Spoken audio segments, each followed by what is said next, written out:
안녕하세요. 저는 서울에서 메이크업 일을 하고 있는 40대 여자입니다. 사연을 들어보면 세상에 참 별일이 다 있다는 생각이 들지 않나요? 저도 무척이나 공감합니다. 하지만 제가 겪어온 일도 돌이켜보면 사연으로 나올 법한 일이라는 생각이 들더라고요. 그래서 이렇게 용기 내서 글을 작성해 보았어요. 이제는 잊고 살고 있는 일이긴 하지만 평생 잊히지 않는 상처이기도 하고요.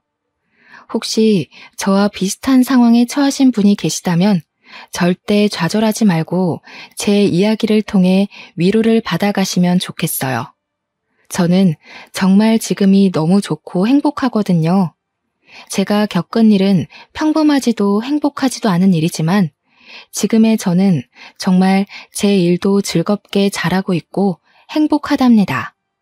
그러니까 이 사연을 듣는 모두들 힘들고 어려운 순간이 있을지라도 포기하지 말고 주저앉지 말고 끝까지 나의 길을 걸어가시면 좋겠어요. 제가 그랬거든요.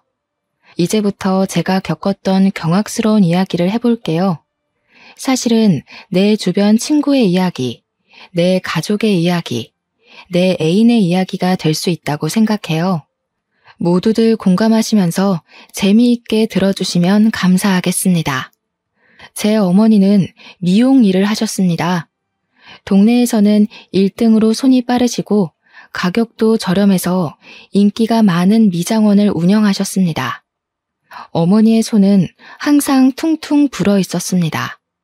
어린 저는 어떻게든 엄마를 도와보겠다며 아주머니들 파마를 해주실 때 옆에서 헤어롤을 집어드리고 고무줄을 챙겨드리며 칭찬을 받았던 기억이 있습니다.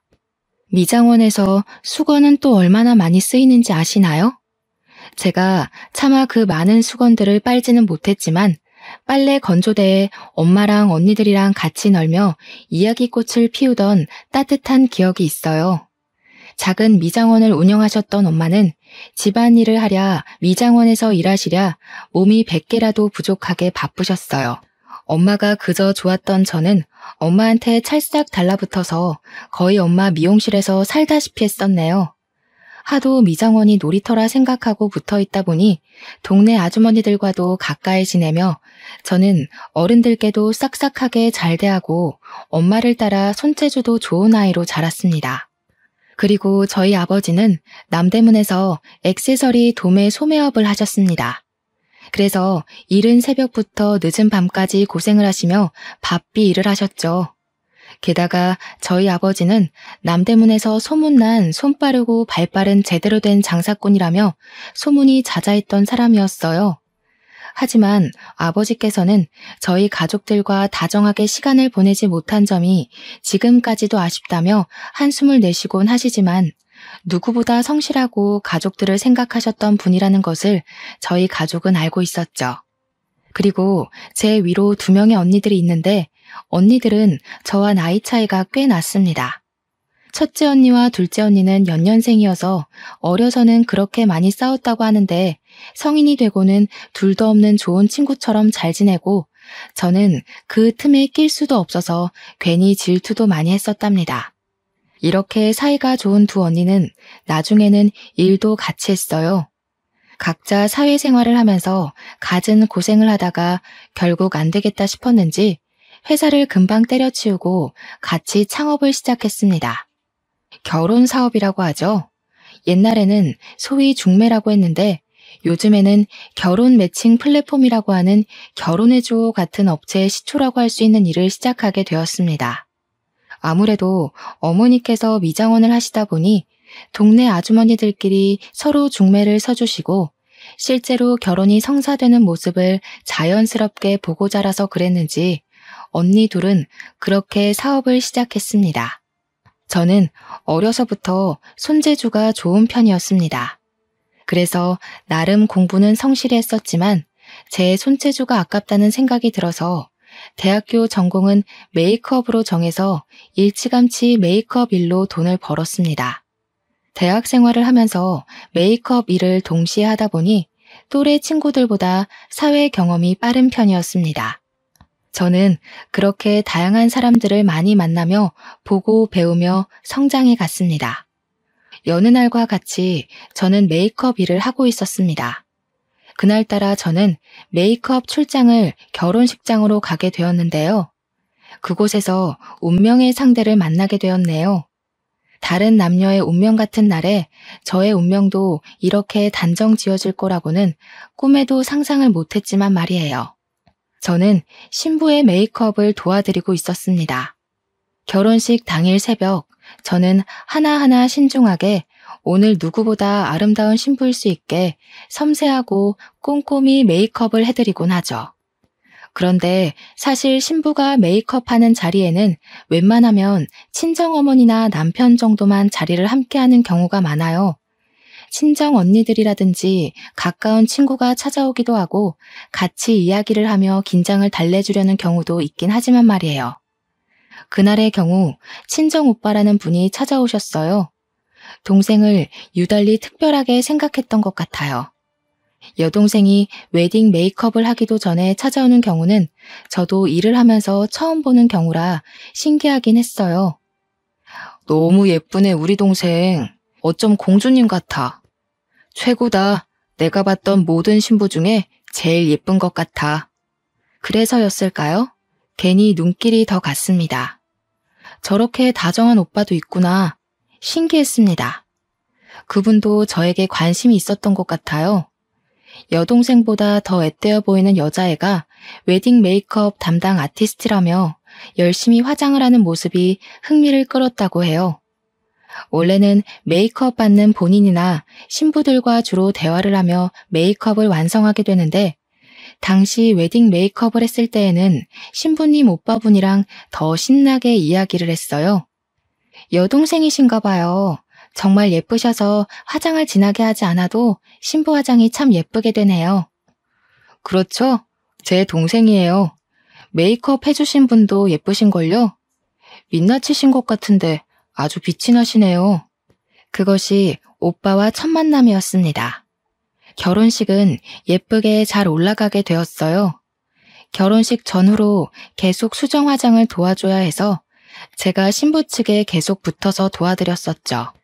때마다 오빠분도 어디선가 나타나서 옆에서 제 관심을 끌기 위해 노력을 했던 것 같아요. 우와, 메이크업을 이렇게까지 꼼꼼히 해주시는 건 또 처음 봤네요. 저도 나중에 결혼하게 되면 메이크업 부탁드려야겠어요. 이렇게 섬세하게 봐주시는 거라면 저는 적극 찬성이에요. 식이 끝나고 그날도 당연하게 저는 혼자서 뷔페를 먹고 있었어요. 그런데 누군가 제 어깨를 툭툭 치더라고요. 누군가 싶어서 오물거리며 뒤를 돌아보니 신부 측 오빠분이 서 계셨어요. 아니, 그래도 그렇지. 어떻게 결혼식 뷔페를 혼자만 먹어요? 같이 먹어요. 같이 먹어야 더 맛이 있지 않겠어요? 아, 그렇긴 하겠지만 저야 뭐 워낙 혼자 먹는 뷔페가 익숙해서요. 웨딩 메이크업이 처음도 아니기도 하고요. 그러려니 하고 그냥 식사하고 있었어요. 금방 먹고 일어나서 그 다음 출장 다녀와야 하거든요. 어이구, 그렇구나. 어린 나이에 벌써 그렇게 부지런하게 일을 하는 것 보니 금방 부자 되겠어요. 멋지네요. 저와 오빠는 신나게 이야기를 했습니다. 저도 메이크업만 할 줄 알지 바쁘게 일상을 살아가다 보니 친구가 많은 것도 아니었고 연애 경험이 많지도 않았었어요. 그래서 누군가 저에게 관심을 가지고 이야기를 할 수 있다는 게 참 좋았죠. 오래 두고 볼 일이지만 저랑 꽤 잘 맞는다는 생각이 들었습니다. 하지만 즐거웠던 대화를 통해 들었던 이야기 내용들이 모두 즐겁기만 한 것은 아니었습니다. 우선은 저보다 나이가 꽤 많았는지 제 나이를 알고는 본인의 나이를 밝히지 않더군요. 저는 대학생의 메이크업 전공을 하고 메이크업 쪽으로 아르바이트를 하며 경력을 쌓아간다는 이야기를 했어요. 제 이야기를 다 듣고 자신에 대해 소개하겠다며 본인의 커리어에 대해 들려주더군요. 저는 남대문에서 작은 사업을 하고 있어요. 다양한 액세서리부터 의류까지 다양한 종류의 물건을 소매로도 판매하고 해외로도 유통하고 있는 무역업까지 하고 있어요. 어머, 남대문 쪽에서 일하고 계셨군요. 저희 아버지도 남대문에서 일하시는데 뭔가 괜히 더 반갑네요. 일하기 바쁘고 힘드실 텐데 젊으신 나이에 대단하시네요. 제가 오빠에 대해 살짝 칭찬을 하니 그 칭찬이 너무 좋았나 봐요.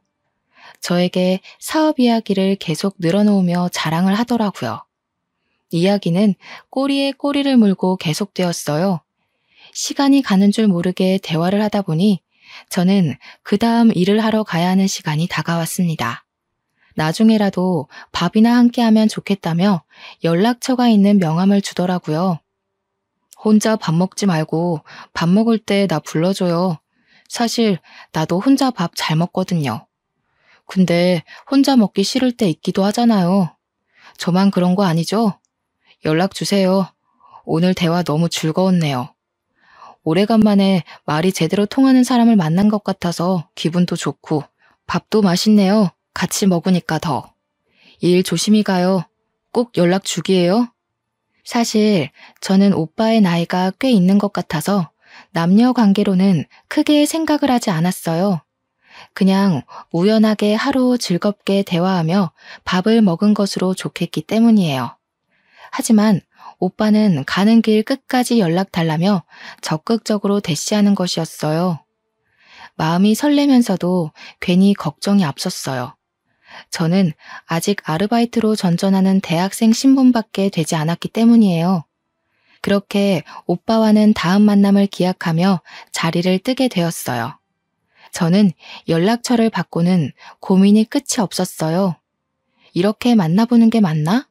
아니, 연락을 해서 정말 밥만 먹어도 되나? 결국 저는 아르바이트 후에 혼자 밥을 먹다가 받았던 명함을 꺼내들고 연락을 했습니다. 저 지금 혼자 밥 먹고 있는데 같이 식사하시겠어요? 저는 사실 속으로 나이라도 제대로 알고 헤어지더라도 헤어져야겠다는 생각으로 그 오빠에게 연락을 했던 거예요. 민영 씨? 왜 이제야 연락했어요? 기다리고 있었는데. 저는 아직 점심 식사 전이에요. 어디에요? 당장 갈게요. 그렇게 저희는 만남을 갖고 점심 식사도 함께, 저녁 식사도 함께하며 시간을 보냈네요. 오빠는 나이가 생각보다 많았어요. 저와 띠동갑 15살 차이가 났던 거예요. 이제 돌이켜볼 때 오빠 입장에서 나이를 이야기해봤자 본인 손해라는 생각에 조용히 아무 이야기도 안 하고 그 다음 만남을 기약했던 것 같다는 생각이 들어요. 저는 20대 초반, 오빠는 30대 중반의 나이였으니 딱 봐도 제가 얼마나 어리고 앳되어 보였겠어요. 대화를 할수록 나이 차이가 세대 차이처럼 느껴지는 구석이 있었습니다. 공감하고 좋아하는 가수나 TV 프로그램이 달랐지만 생각의 차이는 적었어요. 나름 취향도 비슷했죠. 좋아하는 음식도 비슷했고요. 제가 여느 20대 여자애들과 다르게 국밥을 그렇게 좋아했거든요. 그래서 오빠와는 만날 때마다 국밥을 꼭 한 끼니는 먹으면서 친해지고 대화도 자연스럽게 할 수 있었어요. 오빠도 꽤나 국밥을 좋아하는 사람이었던 것이죠. 그렇게 서로 호감을 갖고 몇 번의 만남 끝에 저희는 사귀기로 했습니다. 저에게는 첫 연애였네요. 제가 뭣도 몰랐죠. 그냥 대화가 되고 나를 좋아해주는 사람이다 싶으니 풍선처럼 마음이 한순간에 부풀더군요. 그래도 데이트를 하면서는 데이트 비용도 오빠가 다 지불하고 항상 다정하게 대해줬어요. 그게 저는 사랑이라고 생각했죠. 하지만 제가 사귀고 있는 남자에 대해 가족들과 몇 없는 가까운 친구들은 반기를 들었어요. 그리고 사실대로 말씀을 드렸다가는 아빠가 집에서 쫓아낼 것만 같아서 아버지에게는 비밀이었던 연애였어요. 아무리 좋다, 괜찮다, 나를 사랑해주고 나도 사랑해준다는 이야기를 해도 15살 나이 차이가 난다는 이야기를 하면 미친 거 아니냐, 헤어져라, 정신 차려라, 미성년자랑 연애하는 정도 아니냐며 남자가 도대체 정상적인 사람은 맞냐고 무척이나 뭐라고 했어요. 특히 두 언니와 어머니가 진절머리를 치며 싫어하셨죠. 두 언니는 게다가 결혼정보업체 일을 하다 보니 더더욱 반대가 심했어요. 나이 차이가 나는 결혼을 직접 보고 그들이 어떻게 지내는지도 지켜본 경우가 많았기 때문이었죠. 나이 차이가 많이 나는 어떤 커플은 그렇게 사이가 소원해질 수 있겠지만 그 커플이 저는 아닐 거라 생각했어요. 저는 제 결혼 생활과 제 남편에 대해 자신이 있었기 때문이에요. 아니, 세상이 이렇게 넓고 깔린 게 남자들인데 넌 도대체 무슨 생각으로 그런 놈을 만나는 거야? 15살이나 나이 차이가 나면 만나려고 생각했다가도 좋다가도 감정이 사라지지 않냐? 어이가 없네. 언니들이 그쪽 일에서 뻔히 알고 있는 거 몰라? 왜 이렇게 어리석게 행동하는 거야? 그러게, 진짜 민영이 너도 웃기지? 우리가 싫어할 거 알고 있었지? 그러니까 나이 이야기는 쏙 빼고 있다가 시간 지나고 나중 돼서야 이야기를 하는 거 아니겠어? 참, 민영이 너도 어리다 어려. 그 남자놈은 무슨 도둑놈 심보인지 알 수가 없네. 저는 당시에 한창의 나이였지만 남자 쪽에서는 30대 중후반, 40대를 바라보는 나이인지라 집안에서 결혼에 대한 압박이 꽤 있었나 봐요. 저는 결혼 생각이 전혀 없었어요. 하지만 오빠는 사귀기 시작한 지 한 달쯤인가 되었을 때부터 결혼에 대한 이야기를 하기 시작했어요. 저는 너무 이르다는 생각이었죠. 오빠가 좋은 사람이고 남자로서도 제가 좋아하게 되었고 본인 밥벌이도 하고 집안도 괜찮다고 생각을 해서 그냥 흐르는 대로 가보기로 했어요. 20대 초반에 저는 결혼에 대한 마음이 없었지만 남자 쪽 집안에서 꾸준히 결혼 이야기를 했고 오빠도 결혼을 원하는 상황이어서 어느새 저에게 결혼이라는 주제가 자연스럽게 여겨지게 되었어요. 게다가 결혼 이야기를 하게 된 것도 한 달이 지난 시점부터였고 진지하게 결혼 이야기를 하며 저에게 프로포즈를 한 것도 정식으로 사귄 지 4개월 만의 일이었죠. 제 주변 친구들과 가족들에게도 말할 수밖에 없는 상황이 찾아온 거죠. 연애를 할 때에도 다들 그렇게 반대를 했는데 제가 결혼을 한다고 하면 얼마나 반대를 할지 무서울 정도였어요. 역시 걱정한 대로 친구들과 언니들은 무척이나 나무라며 저를 몰아세웠어요. 사계절은 만나봐야지 않겠어? 그 사람 너보다 20살이나 많다며. 그렇게 급하게 결혼까지 하다가 탈라면 어떻게 하려고 그래? 민영이 너 정말 그 사람에 대해 다 잘 알고 있다고 생각해? 20살 아니고 15살 많아. 그리고 자기 일 책임감 있게 잘하고 나 아껴주고 집안에도 문제 없어. 그것 말고 뭐가 더 필요해? 내 결혼인데 어떻게 그렇게까지 반대할 일이야? 저도 오빠와의 결혼에 대해 확신이라기보다는 고민을 하고 있었는데 하도 주변에서 몰아붙이다 보니 제가 오기가 나더군요. 내가 잘 사나 못 사나 봐라. 나 정말 잘 살 자신 있다. 보란 듯이 보여주고 싶어졌어요. 실제로 저희는 연애를 하는 동안 싸우거나 작게라도 의견 충돌이 생긴 적이 없었어요. 커플들이 자연스럽게 티격태격한다는 것이 어떤 건지도 이해할 수 없었죠. 주변에서는 그래도 싸워도 보고 긴 기간 지켜보면서 신뢰를 쌓아가는 것이라며 걱정 어린 조언들이 끊이지 않았습니다. 저는 프로포즈를 받고 그 후로 3개월이 지난 후에 결혼식을 올리게 되었습니다. 지금에서야 그 시간들을 돌아보면 왜 뭐가 그렇게 급해서 1년이 되지도 않는 시간 동안 쪼들리듯이 결혼식을 올렸던 것인지 저도 콩깍지가 어지간히 단단하게 쓰여 있었다는 생각이 들어요. 축복이라기보다 많은 사람들의 걱정과 염려 속에 저희는 신혼생활을 시작하게 되었죠. 사업을 하던 남편 덕분에 그래도 결혼 초기 자본으로 서울에 있는 작은 아파트에서 살 수 있었어요. 너무도 기뻤어요. 저는 항상 주택이나 빌라에서만 살아왔기에 아파트에서 사는 것이 꿈이었어요. 저는 부모님으로부터 독립도 하기 전에 결혼을 하게 되어서 아담하지만 내 집이라는 공간이 생긴 것도 참 좋았답니다. 그렇게 내 꿈을 이루었다는 생각에 한껏 부풀어 있었던 것도 잠시였죠. 곧 악몽처럼 현실이 다가왔습니다. 하루는 저희 신혼집에 가스 점검이 있었어요. 그래서 점검하신다는 기사분을 들여보냈는데 저희 집을 유달리 유심히 보는 거예요. 저도 처음엔 아무 생각이 없었지만 점차 이상하다는 생각이 들었습니다. 가스 점검을 하시는 것도 지켜보는데 제대로 하는 것 같지 않았어요. 혹시 점검하시는 분 진짜 맞으세요? 아까부터 저희 집을 계속 두리번거리시고 가스 점검은 하는 둥 마는 둥 하시길래요. 아, 네.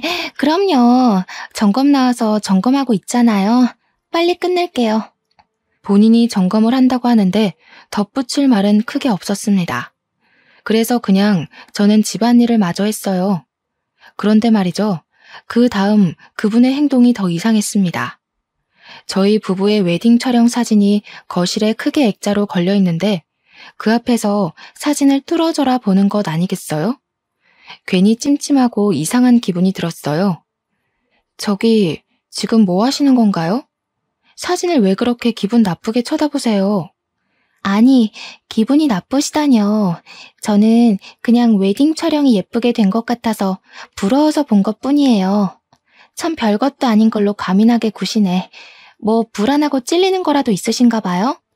아니, 결혼한 지 얼마 안 된 사람한테 할 말이 있고 안 할 말이 있지. 무슨 소리를 하시는 거예요? 점검 다 하셨으면 어서 나가보세요. 진짜 세상에 별 이상한 인간들을 다 보네. 아니면 아닌 거지. 되게 예민스러우시네요. 그럼 이만 가보겠습니다. 남편분이 참 훤칠하시네요. 바깥으로 나돌 관상인데 내조를 좀 잘하셔야겠어요. 안녕히 계세요. 어머머, 이 사람 진짜 별소리를 다 하네. 어서 우리 집에서 나가세요. 가스 점검도 점검 나름이지. 뭐 이딴 사람들이 일을 하고 있어? 나가요, 어서. 당장 안 나가면 경찰에 신고할 거예요. 여자는 소름 끼치게 깔깔대며 웃었어요. 당장 나갈 건데 왜 이러냐며 손사래까지 치는 모습을 보였죠. 다시 생각해봐도 그 순간이 너무 끔찍하면서 당황스러운데 정말 소름이 돋네요.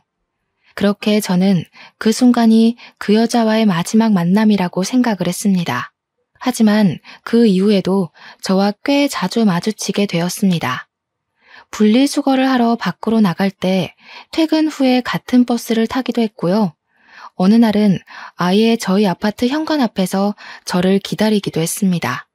저기요, 저희 구면이죠? 죄송한데 무슨 일이실까요? 저 만나러 오신 거예요? 어머, 안녕하세요. 인사도 없이 그렇게 본론부터 말하면 섭섭하죠. 맞아요. 저희 구면이에요. 가스 점검 기억하시죠? 저도 이 동네 사는데 그때 친절하게 대해주시고 얼굴도 몇 번 우연히 보다 보니 친구하면 좋을 것 같아서 인사드리려고 기다렸어요. 아니, 뜬금없이 친구라고요? 무슨 자다가 봉창 두드린 소리 하시는 거예요? 목적이 뭐예요? 꼭 목적을 가지고만 사람을 만나나요? 너무 딱딱하시다. 오늘은 좀 놀라신 것 같으니 다음에 또 인사드릴게요. 괜찮을 것 같네요. 안녕히 들어가세요. 뜬금없는 친구 이야기에 당황스러웠던 저는 무서운 마음에 남편에게 상황을 알렸어요. 나이도 어려 보이는 젊은 여자가 가스 점검 기사님으로 일하는 것 같긴 한데 계속 눈앞에 나타나고 우연히 만난다. 그리고 오늘은 나한테 말까지 걸었다는 이야기를 했죠. 남편은 사색이 되며 진짜 조심해야 할 것 같다며 다음부터 그런 사람 만나면 절대 아는 척 하지 말고 말도 걸지 말라고 하더라고요. 미친 사람 같다며 여자 쪽에서 말을 걸더라도 그냥 피하는 게 상책일 것 같다고요. 신혼생활을 하며 그렇게까지 언성을 높이고 얼굴이 시뻘개지게 흥분을 했던 적이 없었는데 하도 잔소리가 길어지길래 알겠다고 안심을 시켰어요. 그날 이후로 저는 그 여자를 우연이라도 마주칠까 조마조마한 마음으로 지냈어요. 그럴 만도 하죠. 하지만 남편은 그날 이후로 저에게 언성을 높이며 저를 쪼아대기 시작했습니다. 그런 남편이 이상하게 느껴졌어요. 그렇게 사랑꾼이던 사람이 어느 순간 180도 변하는 모습을 보이니 배신감까지 들더군요. 또 이상했던 일이 있었습니다. 남편 휴대폰으로 모르는 전화번호가 꾸준히 연락이 오는 것이었어요. 아침에 기상을 할 때도 알람처럼 전화를 하고 저녁 식사 때에도 꼭 전화가 왔어요. 심지어는 자기 직전까지 전화가 울려대는 것을 봐야 했습니다. 같은 번호로 계속 연락이 오네? 아무리 거래처라고 해도 꼭두 새벽부터. 그리고 자기 전에 연락하는 건 너무 예의가 아니지 않아? 한마디 하면 안 돼? 너무 짜증나서 왜 전화는 안 받는 거냐고 물어봤어요. 남편은 거래처 사람 연락인데 컴플레인이 과하다며 둘러대더군요. 남편의 사업 문제만 아니어도 그냥 차단을 해버리는 건데 차단을 할 수도 없는 상황이라 그냥 특이한 거래처 사람이겠거니 넘어가려 했습니다. 하지만 그 후로 남편은 계속 이상했습니다. 제가 느꼈던 가장 큰 변화는 핸드폰 비밀번호를 바꾼 것이었어요. 남편의 비밀번호는 헷갈리고 귀찮다며 0000 이렇게 4자리를 썼습니다. 그리고 휴대폰에 크게 비밀이랄 것도 없었어요. 하지만 어느 날부터인가 다른 비밀번호를 쓰고 있더라고요. 여보, 비밀번호 바꿨던데? 왜 바꿨어? 귀찮다면서. 아, 그냥 도난이라도 당했다가 괜히 일나면 복잡해지잖아. 이런 핑계를 다 대더라고요. 의아했지만 그냥 애써 넘어가려 했습니다. 저는 메이크업 일을 꾸준히 했기 때문에 개인 스케줄이 들쭉날쭉했습니다. 그날도 출장 메이크업이 있는 날이었어요. 제가 나갈 채비를 다 하고 집 밖으로 나갔다가 지갑을 두고 와서 다시 집에 들어갔었는데 남편이 누군가와 통화를 하고 있더라고요. 그래서 조용히 엿들었어요. 나갔어. 진짜 나갔다니까. 그래. 알겠어용. 곧 보자. 나도 보고 싶어용. 나갔다는 건 아무래도 제 얘기겠죠. 그건 아무렇지도 않았습니다. 하지만 콧소리를 흥흥거리며 애교 섞인 이야기를 하며 누군가에게 보고 싶다고 속삭이는 남편의 모습은 저도 난생 처음 봐서 까무러칠 뻔했습니다. 아무래도 남편한테 비밀이 있다는 안 좋은 예감이 들었어요. 지금 아는 척을 해야 하나, 나중에 크게 제대로 잡아야 하나 순간 고민이 들더군요. 하지만 이내 아니겠지, 제 마음 편하자고 넘어가려 했었네요. 그렇게 저는 일을 하러 나왔습니다. 조용히 남편에게 들키지 않고요. 하지만 제가 죄를 지은 것도 아니고 잘못한 것도 하나 없는데 집에서 들어가고 나가는 것도 눈치 봐야 하고 남편의 덜미를 어떻게 잡아야 하는지 고민을 하는 상황도 너무 열이 뻗치더라고요. 하루 종일 머릿속을 떠나지 않았어요. 남편이 다른 여자와 뒹구는 모습까지 상상이 되니까요. 끔찍했어요. 차라리 현실을 마주하고 끝내려면 빨리 끝내버리는 것이 낫겠다는 생각이 들었어요. 제 생각이 확고해진 계기가 있었습니다. 여태 한 번도 없었던 해외 출장을 간다는 것이었어요. 신혼 1년도 지나지 않았는데 어떻게 이럴 수 있는 거지? 정말 눈물이 핑 돌더군요. 아무리 좋게 생각해보려 해도 쎄하다 싶고 이상하다는 생각이 계속 끊이질 않았어요. 그렇게 언니들한테 조언을 구했습니다. 언니는 난리를 치면서 남편 머리채를 뜯어놓고 말겠다며 무지하게 화를 냈어요. 언니들은 같이 사업을 하며 불륜에 관한 이야기를 많이 듣다 보니 이골이 난 상태였더라고요. 덕분에 제대로 조언을 들을 수 있었습니다. 우선은 증거가 될 만한 자료들을 모아야 한다고요. 그냥 화가 난다고 화를 내지르는 게 답은 아니라고 하더군요. 그래서 증거 수집을 위해 저와 언니는 고민 끝에 사설 탐정분을 고용하기로 했습니다. 증거 수집을 제대로 해야 하기 때문에 너무 놀라거나 당황스럽다고 피하시면 안 됩니다. 저는 사진을 계속 찍을 거예요. 마음 단단히 잘 먹으시고요. 바람난 남자들 앞뒤 안 가리거든요. 많이 봤습니다. 너무 상처받지 말고요. 고용한 사설 탐정을 따라 남편의 뒤를 따라가 보았습니다. 남편의 치밀함에 기가 차더군요.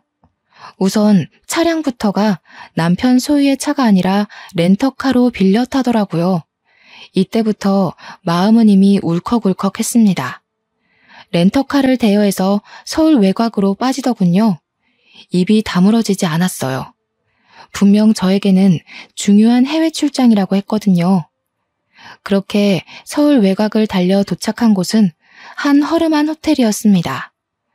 들어가지 말라고 속으로 그렇게 빌었는데 남편은 기어코 호텔 방으로 들어가더군요. 탐정부는 우선 남편이 호텔로 들어가는 사진부터 렌터카까지 사진을 찍었습니다. 저는 이게 현실인지 꿈인지 어벙했어요.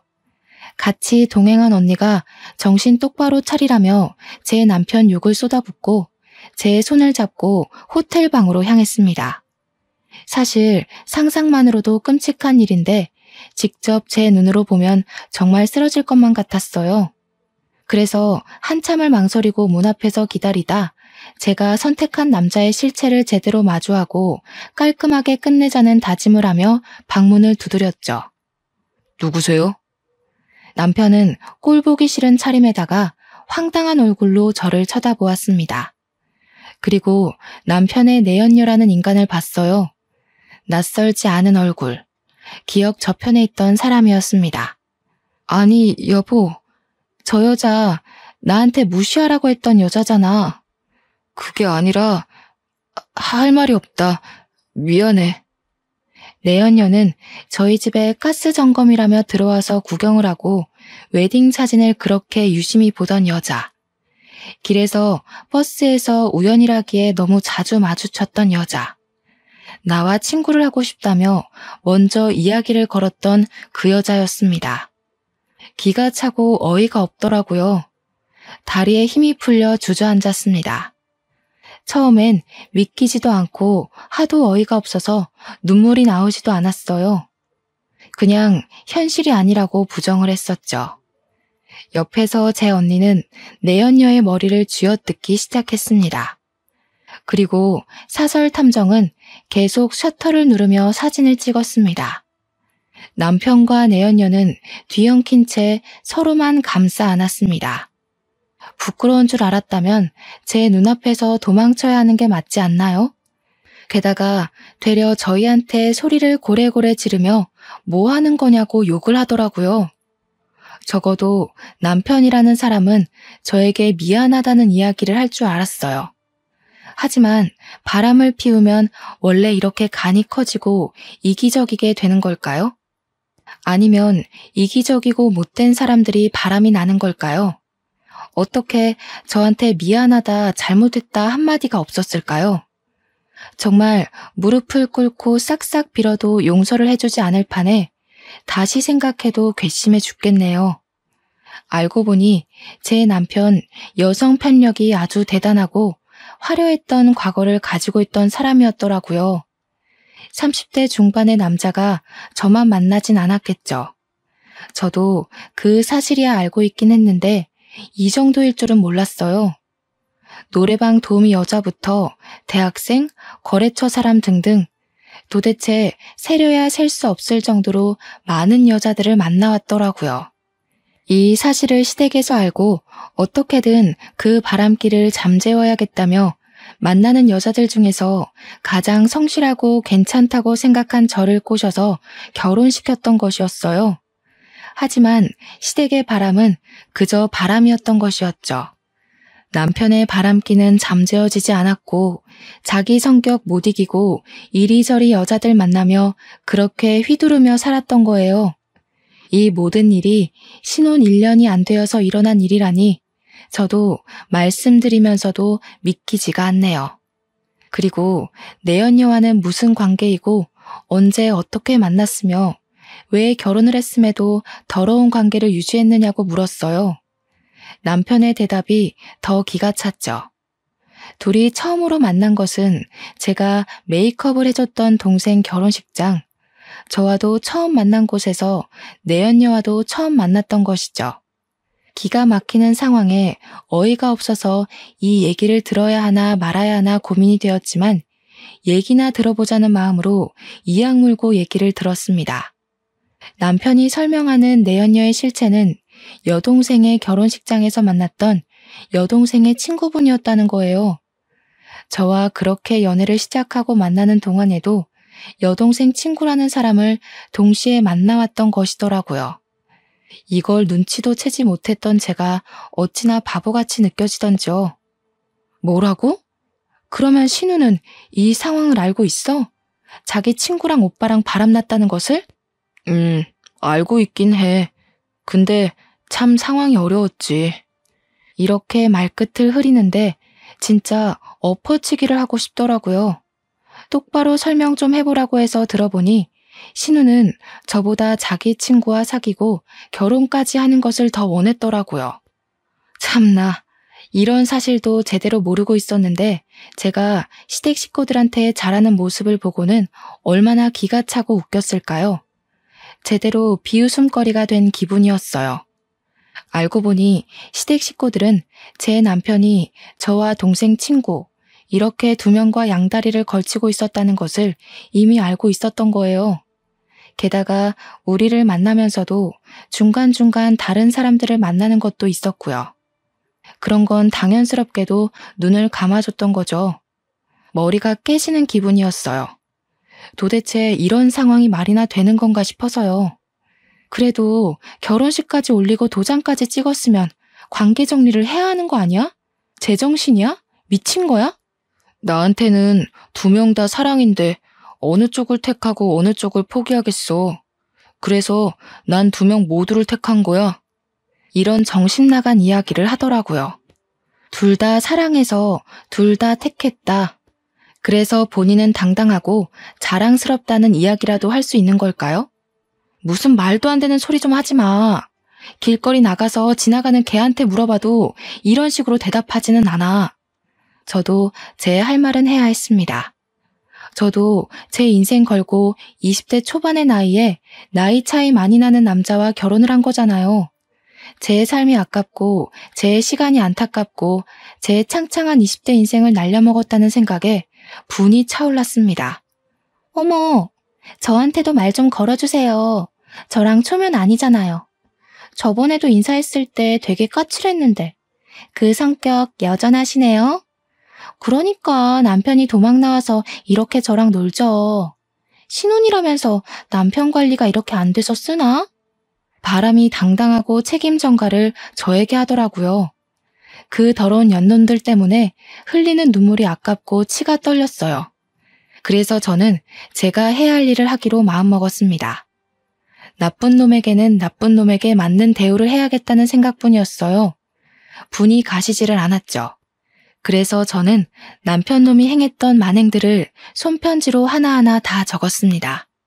그리고 불륜 현장에서 찍은 사진들도 모조리 프린트를 해서 편지와 함께 수백 장 복사를 했습니다. 남편이 일하는 곳은 남대문이었죠. 아버지께서도 일을 하시는 같은 동네였기 때문에 저는 아버지께서 모든 사실을 알게 되시고 남편을 쫓아가 때리실 수도 있다는 가능성까지도 염두에 두고 일을 진행했습니다. 남대문은 새벽부터 붐비고 바쁘게 움직이죠. 저는 그것보다 더 일찍 일어나서 움직이고 실천에 옮겼습니다. 시장 사람들 정말 많죠. 우선은 상인분들을 한 분 한 분 찾아뵈면서 제가 프린트한 손편지와 사진을 정성스럽게 전해드렸습니다. 어머머, 세상에 어떻게 이런 일이 있다냐. 미친 거 아니냐? 아주 돌았나 봐. 남자 여자가 쌍으로 돌았네 그려. 어떻게 민영이 같은 저자를 두고 바람이 나도 저렇게 단단히 바람이 났디야? 그니까 말이요. 민영이 마음고생 많았다. 저런 쓰레기 같은 놈 쳐다보지도 말어라. 세상에 좋은 남자도 많고 안 만나도 민영이는 혼자서도 멋지게 잘 살 수 있다. 그놈 같은 인간은 빨리빨리 쓰레기통에 처박아 버려라. 다들 무척이나 안타까워하시면서 저를 위로해 주시더라고요. 감사했습니다. 남편이나 내연녀가 미안해하지도 않고 배째라식으로 나왔던 태도에 받았던 상처들 많이 치유받을 수 있었습니다. 그리고 저는 남대문에서 오랫동안 장사해 오셨던 아버지 딸이라는 것도 다들 알고 계셨고 특히나 건물주 분께서 상황을 딱하게 여기시고 저와도 일면식이 있는 사이인지라 제 편지와 사진들을 건물 내 공지란에도 붙여주셨어요. 아버지도 결국 이 모든 상황을 아시고는 그날 바로 남편 회사에 쫓아가서 남편의 뺨을 제대로 후려쳐 주셨어요. 제가 그 장면을 봤어야 하는 건데 아쉽게도 직접 보지는 못했네요. 제 조력자인 두 언니를 통해 아빠가 그렇게 멋지게 뺨을 날리는 것을 처음 봤다며 자랑스럽게 전해주는 이야기를 통해 알게 되었어요. 그렇게 남편은 제대로 망신살이 뻗치게 되었습니다. 결국 운영하던 회사 사람들도 제 편지와 사진들로 모든 상황들을 알게 되었죠. 그리고 남편의 회사에서는 급하게 주주총회를 열었고 그 자리에는 남편이 초대받지 못했습니다. 그 자리는 회사 대표를 교체하는 자리였었죠. 중요한 주주총회에도 초대받지 못했던 제 남편은 결국 대표직을 박탈당했습니다. 한마디로 잘리게 된 거죠. 그렇게 남편은 남은 것 하나 없이 빈털터리가 되었습니다. 이후 어떻게 지내나 괜히 궁금해서 수소문해보니 주주총회에서 잘리고 대표직 잃고 돈도 잃은 채로 궁하게 살았다고 하더라고요. 그 길로 저는 남편과 결혼한 지 1년도 채 되지 않은 시기에 이혼 서류에 도장을 찍었어요. 현재는 제 일을 맘껏 실컷 자유롭게 하며 메이크업 아티스트로 성공해서 강남에 숍도 차리게 되었습니다. 정말 더 열심히 살기 위해 이를 갈았어요. 누구보다 멋지게 저를 놓친 것이 인생의 실수라는 것을 보여주고 싶었고 그것이 제가 할 수 있는 가장 뜨거운 복수라고 생각했습니다. 짧은 결혼 생활이었습니다. 사실 누구라도 저보다야 결혼 생활은 오래 하시는 경우가 많으실 거라 생각해요. 하지만 저는 후회 없습니다. 결혼 생활 동안 정말 누구보다도 남편을 아끼고 사랑했고 제 일에도 열정적이었으며 집안일도 부족함 없이 했거든요. 그리고 마무리까지도 제 속이 다 시원할 정도로 더 이상 시원할 수 없겠다 싶을 만큼 후회 없이 남편의 실체에 대해 폭로를 했죠. 어떤 분들은 분명 너무 과한 게 아니냐고 하실 수 있겠지만 아니요, 저는 최선이었고 다시 그 순간으로 돌아간다 해도 같은 선택을 하고 전 남편에게 제대로 창피를 줬을 것 같아요. 사실 제가 그렇게까지 하지 않았더라면 남편은 분명히 새로운 여자를 만나서 자기 원하는 대로 가지고 놀다가 질리면 또 새로운 여자들을 만나고 문어발식으로 만나고 양다리에 세 다리, 네 다리 걸치며 그렇게 색광처럼 살았을 거예요. 그리고 어떤 분들은 바람에 대해 눈 감고 넘어가는 경우도 있을 거라 생각해요. 저도 존중하고 이해합니다. 사실 저에게 아이가 있었다면 이렇게까지 악랄하고 제대로 복수를 하지는 못했을 것 같아요. 제 남편이긴 하지만 아이의 아빠란 역할도 무시할 수는 없기 때문이죠. 제 이야기 끝까지 경청해 주셔서 감사합니다. 제가 말씀드린 전 남편 같은 놈 절대 마주치지도 엮이지도 않길 진심으로 기원해요. 모두들 좋은 인연들만 주위에 가득하시길 응원하겠습니다. 항상 행복한 일들만 가득하시길 바랄게요. 감사합니다. 오늘도 좋은 하루 보내세요.